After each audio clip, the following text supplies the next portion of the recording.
The Bible starts off with God creating the heavens and the earth in Genesis 1:1, but the following verse seems to be mysterious.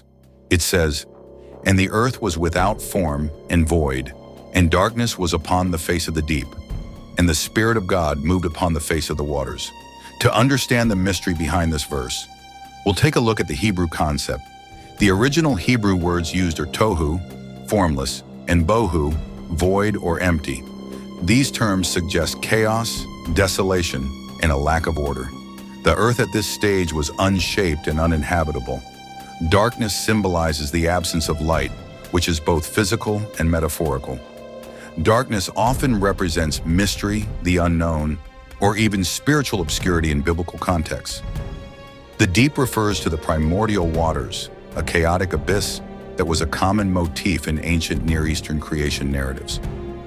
The deep, tehom in Hebrew, represents a vast, undifferentiated, and untamed expanse of water.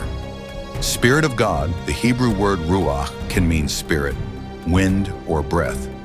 Here it refers to the divine presence and power of God preparing to bring creation into order. This is the first mention of the Holy Spirit in the Bible.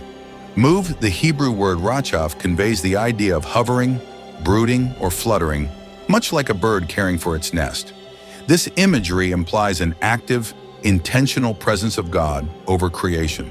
So with all these study, we can reconstruct the verse into this. The earth was in chaos, desolation, and disorder, had no shape and inhabitants, and there was mystery, the unknown and spiritual obscurity upon the face of the primordial waters that was vast, undifferentiated, and untamed.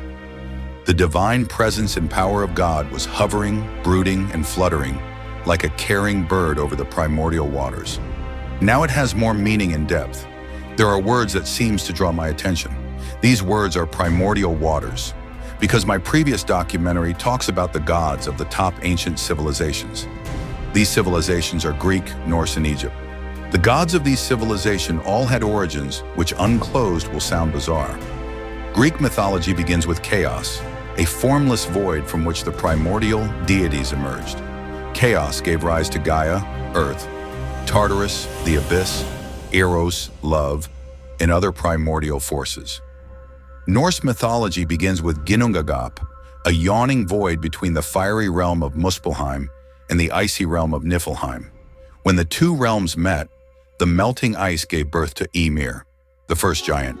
Egyptian mythology begins with the primordial waters, Nu.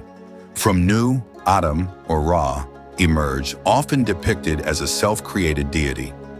Greek and Norse mythology begins with a void, which means they began with chaos, desolation, and disorder. Egyptian mythology began with the primordial waters, which means they began with a chaotic abyss which was vast, undifferentiated, and untamed. I did a study on verse 1 and verse 2 of Genesis 1. I discovered that these verses gave rise to a lot of theories and speculation. The theories I discovered were 4, but I'm only going to stand by one and discuss about it. This theory is known as the gap theory. The gap theory, or restitution theory, is a theological interpretation of the Genesis creation account. It proposes that there is a time gap, possibly spanning millions or billions of years, between Genesis 1:1 and Genesis 1:2. The ideas backing this theory is 1. Genesis 1:1 describes the original creation of the universe, including the earth, which was perfect and inhabited. 2 Genesis 1:2 describes the earth as it became after a catastrophic event that rendered it chaotic, formless, and empty.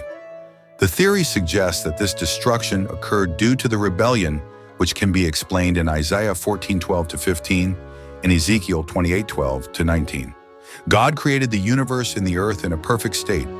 The earth may have been populated with life, including beings like the angels.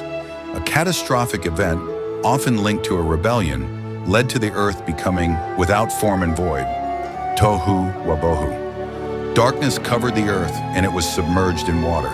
The 6 days of creation described in Genesis 1:3-31 are not the original creation, but rather a restoration of the earth to prepare it for human habitation. The gap theory tends to fill up the vacuum between verse 1 and 2, assuming the gap theory was not a theory, but a fact. Then this can be said. In the beginning, God created the heavens and the earth. A rebellion broke out to seize control of creation from God. The rebellion led to a war later won by God. The beings or creatures behind the rebellion were cast into the earth. The war kept the earth in a state of chaos, desolation, and disorder, having no shape and inhabitants, filled with mystery, the unknown and spiritual obscurity, covered with waters that was vast, undifferentiated, and untamed. This rebellious beings dwelled in the earth and void spaces during this period. Later on, some of these beings known as Gaia, Tartarus, Eros, and others emerged from the chaos. Some called Ymir, Odin, Vili, and Ve emerged from the void spaces. Other beings like Ra emerged from the primordial waters known as Nu. These beings were few out of many that were literally all over the earth. The divine presence and power of God was hovering, brooding and fluttering like a carrying bird over the primordial waters. Like I said, if it was a fact, I'll live you to believe what you want to believe. Share your thoughts in the comments.